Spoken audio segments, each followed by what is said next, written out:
Today we are speaking with Warren De La Salle's head coach, Gjon Djokaj, on the morning after the Pilots stunned and just had an incredible last-second victory over their Catholic League rival, Orchard Lake St. Mary's. Coach, thank you so much for joining us on Hangtime today.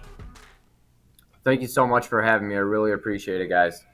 All right, and I know that you are sleep-deprived and all of that that goes along with the craziness that will be the next few days of you and your team's life. But you've had a little bit of experience walking that path before, although now we're all at the Breslin, which is wonderful. But can you walk us through the final 40 seconds of the game? You have possession. Did it go the way you drew it up? Well, how we gained possession was huge. I mean, our point guard, Caleb Reese, on a back tap, something that he's so great at, creates a turnover where, in our first meeting with Orchard Lake St. Mary's, we went to double overtime at the end of regulation, at the end of the first overtime, at the end of the second overtime. They got the last shot each time. So it's so huge for us to get that back tap and come down the last 40-second. And to be honest with you, we wanted to run it down and run a little set play that we have for one of our guys. It was a broken play. Obviously, their ball pressure is great. And Nino drove baseline for a pull-up jumper, looked for Caleb, and he made an unbelievable pass to Tristan underneath the basket. For a buzzer beater. So it broken play. Exactly. What a pass. It was incredible. One they'll talk about Great forever. pass. Yeah. Coach, in that moment, you put so much time, you put so much work into this. The kids do, the sacrifices, it all comes down to this, this millisecond of a moment. And, when you see your kids get a chance to celebrate like that, doesn't it just make it all worth it? Absolutely. We put 5 things on the board before every game, and the fifth one was live in the moment, and don't take any possession for granted. Be ready for those. And underneath there, we put create a memory, and that's what we did today. Yesterday feels like today, but we created a memory that'll last a lifetime for the school and for the student body and for our kids, and it's just exciting. Yeah, for sure. I completely agree with you. I think that, building a chart, of bullet points that this is what we want to hit. This is what we need to do to win these games. And I think that, playing to the end through the buzzer, obviously, Tristan Nichols, showed up big, just being ready. I imagine that it would have been great, to see Caleb Reese's pass go through the net. But since it didn't, and just for Tristan just to be ready, and because that's one of those things where, when you're competing, you have to be ready at all times. You never know where the ball bounces and where it might wind up ending. And, and it's great to see that Tristan, as well as the Pilots, be able to create that memory. And I think that that's one of those things that will last, 25, 30, 50 years down the line and stuff like that, especially with video now. You get granddad, that was you. Yeah. But I think for all the kids that are advancing to the Breslin Center, to live out their dreams is huge. And congratulations to you for what you guys do as a staff, and and the players came to play. Thanks, I appreciate it. Yeah, there were quite a few of those moments around the state yesterday. Excited for all the teams that get to make it to Breslin, and enjoy a couple more practices with each other, and that's what our staff and our players are looking forward to. We're excited to have maximize our amount of practices for this year. Hopefully we can maximize the amount of games. We'll take it one at a time, but to be able to earn 2 more practices is huge for us. We love our group. We love each other, and we're just excited to be back at it and preparing for another game. Coach, St. Mary's has a 6-point advantage with less than 3 minutes to play. You've got obviously great depth on the team. I've had a chance to see you guys play several times this year, and it's always a different guy that can step up to the plate. But you and I talked about the 6'8" Michael Sulaka at the beginning of the season and the critical role that he was going to play for your team. What can you say? He's just been solid. Yeah, he has been. We've been working extremely hard with him. He's been telling me for 2 years that he can shoot, and I've known he can shoot. But we need him in his role down low, and we in the perimeter. We've just kind of been behind the scenes, adding ways to incorporate his ability to stretch the floor. So I guess bad coaching. We should have been to it a little bit longer, but I think he's 5 for 7 on the season. So he hit 2 timely ones yesterday, none bigger than cutting it to 1 after Tamario cut it from 7 to 4 on probably a 27-foot 3-pointer in the top of the key. So to get those 2 huge 3-pointers obviously kept us in it. But to be honest with you, Mikey's ability to change shots around the basket, his ability to keep plays alive is really what helped us build our lead early and kind of make it tough for those guys that do such a great job. I mean, Orchard Lake's shooting percentages from most areas on the court has been phenomenal all year. And for him to kind of be able to change those shots and make an impact without really scoring is equally as big as his 16 points, his dunk, his threes, and sky's the limit for him. Yeah, absolutely. Yeah, I think that I think that one of the huge things is when you get players to buy in and saying, "Hey, this is what we need from you." Hey, Mike, we know you can play away from the basket. Or hold on, Sue, as the De La Salle faithful, kept on cheering every time that he would make a play. Right. But just to be able to buy in and sacrifice, and I think that so much goes into winning. And you have a very selfless team. You have 4 or 5 guys that can score in double digits. Probably more than that. But hey, we need to regulate our roles here. I know that Caleb is obviously, he's a lockdown defender, and he's known for that. But when you're asked, hey, I can still score and I can still do these things. I thought that Tristan Nichols was phenomenal. And as much as we talk about Chauncey Willis, winning a state championship on football and then having a lot of success as far as basketball, winning Mr. Basketball, I think a lot can be said for, some of your guys, and especially Tristan, who won a state championship with the Pilots back in November. And how much has winning a football title carried over to carry it over to the basketball season? Yeah, I mean, the culture in our entire athletic department is through the roof. Our hockey team made it to the Final Four, so obviously we play for each other. We play for our entire athletic program, but Tristan coming off having that success, Brady Drogosh, coming in the last 5-6 games really stepping up in his role as well, and Jack Yanacek and AJ Whitehead.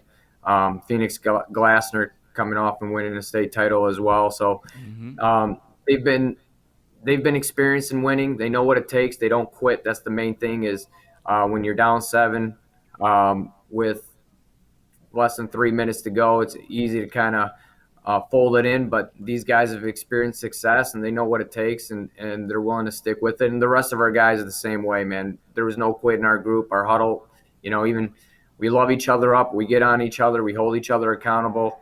And I think that has to do with just having a winning culture in all of our sports and in our school. So credit to that. Coach, this is your second straight trip to the Final Four. Please enlighten me, though, because I have to believe this year's journey just seemed more challenging. Let's say, just based off the gauntlet that was the Catholic League Central Division this year, the highs and lows in the season. Last night seemed almost fitting how it ended, considering it's been such a competitive season, last team with the ball, and there's just no nights off this season. Yeah, it's definitely been a grind, and basketball is a rhythm sport. It's a momentum sport. We lost our momentum for a little bit. We had a COVID shutdown for 6 days right after we played in the Motor City Roundball Classic and beat Pershing. So it's not your fault, TJ. No worries there. That's not what I meant by that. But it knocked us out for 5 or 6 days. And then compound that with a double overtime loss to Orchard Lake St. Mary's. And, our momentum a little bit kind of took a toll. But these kids were resilient. We never stopped practicing hard, never stopped competing at a high level. And it took us a little bit of time to string some consecutive wins together, but we found a way. Credit to our coaches, credit to our kids, to continue to compete and play at a high level and practice at a high level. And I guess we're peaking at the right time. Hopefully, we've got a couple more under our hats. Okay, we're talking with Warren D. LaSalle head coach Gjon Djokaj as the Pilots have advanced to the Breslin Center again for the second straight year. So, Daniel, I'm at Williamston last night and filming that, or I'm in Chelsea filming Williamston and Detroit Edison. And Dan Young's there, and he's we're getting the word that you guys have won, in the last second in the I think it was halftime of the game. But he's like, you got to ask John this, and he said, apparently, like on your journey, of trying to become a head coach, like I don't know if you applied for like 200 positions or something along those lines. Just kind of enlighten us on your journey, your coaching journey. Sure. I've been coaching basketball, AAU, travel ball, high school ball since I was 19 years old. Obviously, I went to Central Michigan, was a manager, video coordinator, did my internship there. As soon as I graduated, I started coaching high school basketball.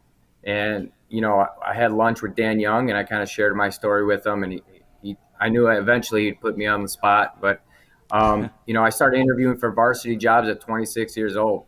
And my AD just walked back into the room as well. So this is probably his first time hearing it. But, Okay.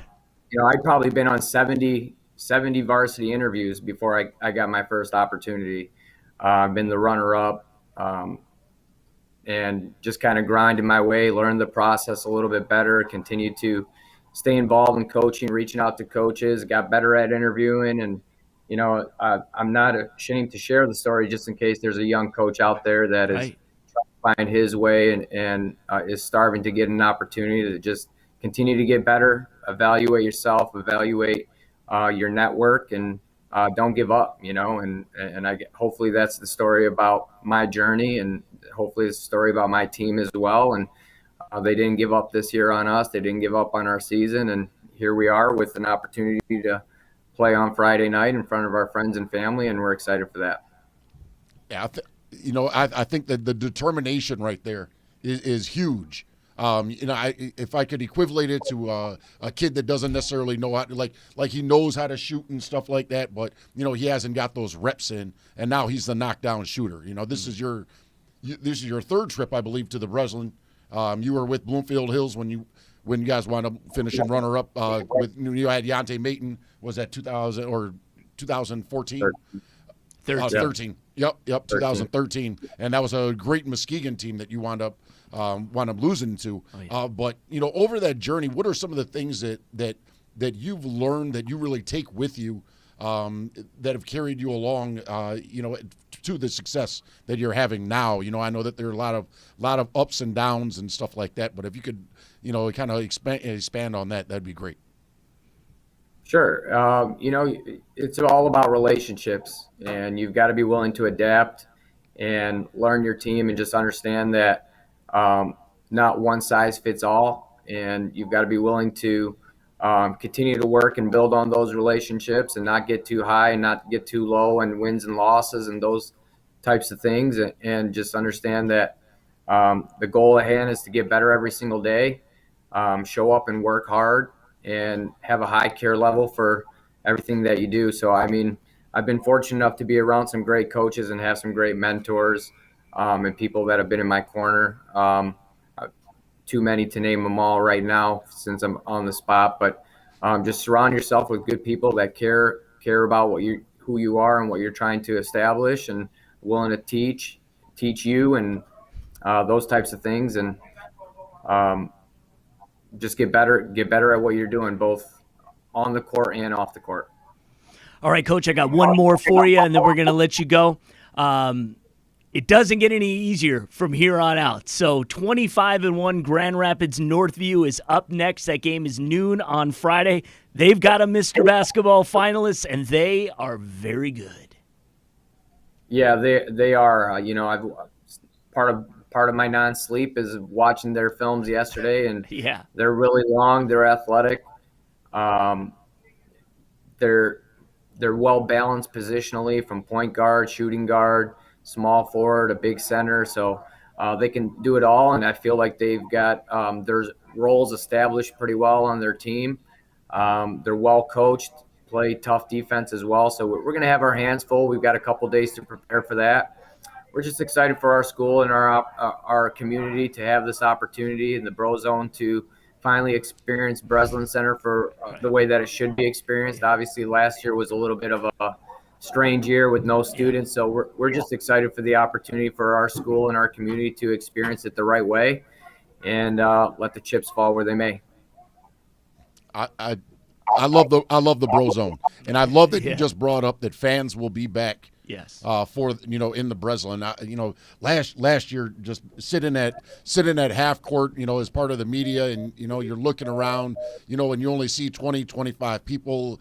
Like I can hear the conversations that coaches and referees were having, and I think that what you guys are just the environment is going to be different from last year. So it won't be kind of it's hard to replicate having a whole bunch of fans. Turn on the crowdometer or whatever they, whatever like NFL teams practice with and stuff like that.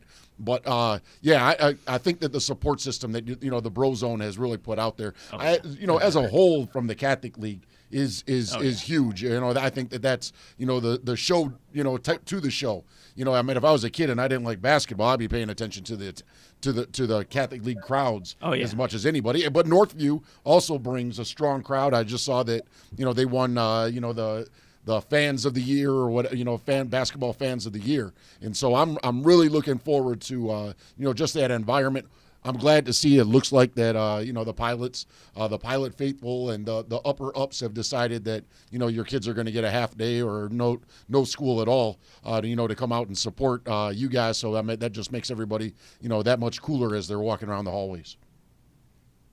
Yes, yeah, definitely. I think it's a no school day. We'll have some buses hopefully for our kids to go up there and experience it, and I'm excited for our coaches and excited for our players as well. And it was an odd feeling last year, coaching against a good friend of mine and great program at Huron, Waleed and his staff. We were just sitting there before the game like, this is strange, man. You should be with our friends and our family and our communities. So I'm just happy to be able to get our boys there and experience it the right way. Well, I'll tell you what, Coach, we've been doing state champs for 20 years, and they're some of the most epic crowds and some of the most epic student sections that we've ever witnessed have been from De La Salle, from those Essler days.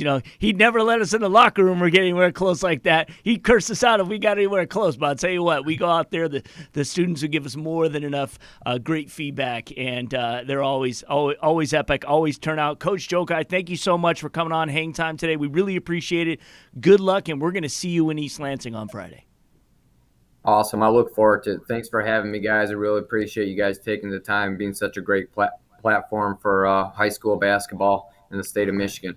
All right. Thanks, Coach. Appreciate it. Thanks. Okay. Take care.